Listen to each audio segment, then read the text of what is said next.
Kaustav Saha, Malda divine sols গ্রুপের admin.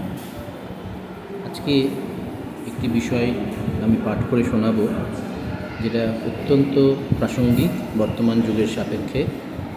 আশা করি আপনারা সকলেই মন দিয়ে শুনবেন এবং যেটা আগামীতে আপনাদের সকলের ক্ষেত্রে উপকারে আসবে। একটি ঘটনা বা একটা গল্প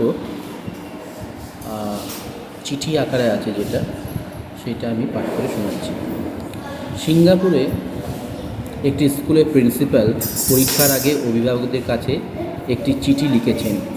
চিঠিটির বাংলায় অনুবাদ: প্রিয় অভিভাবক, কয়েকদিনের মধ্যেই আপনার সন্তানের পরীক্ষা শুরু হবে।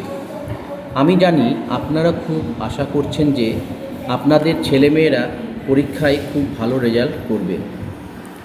একটা বিষয় মনে রাখবেন যে যারা পরীক্ষা দিতে বসবে তাদের মধ্যে একজন নিশ্চয়ই ভবিষ্যতে শিল্পী হবে, যার গণিত শেখার কোনো দরকার নেই।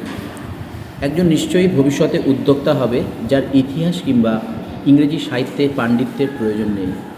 একজন সঙ্গীত শিল্পী হবে, যে রসায়নে কত নম্বর পেয়েছে তাতে তার ভবিষ্যতে কিছু আসে যায় না। একজন খেলোয়াড় হবে, তার শারীরিক দক্ষতা পদার্থবিজ্ঞান থেকে বেশি জরুরি।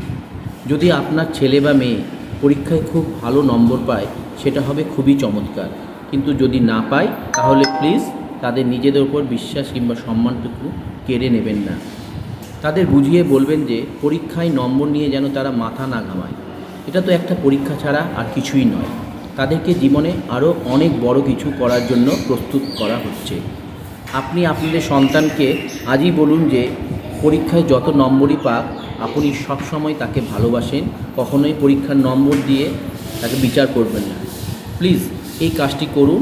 যখন এটা করবেন দেখবেন আপনার সন্তান একদিন পৃথিবী জয় করবে।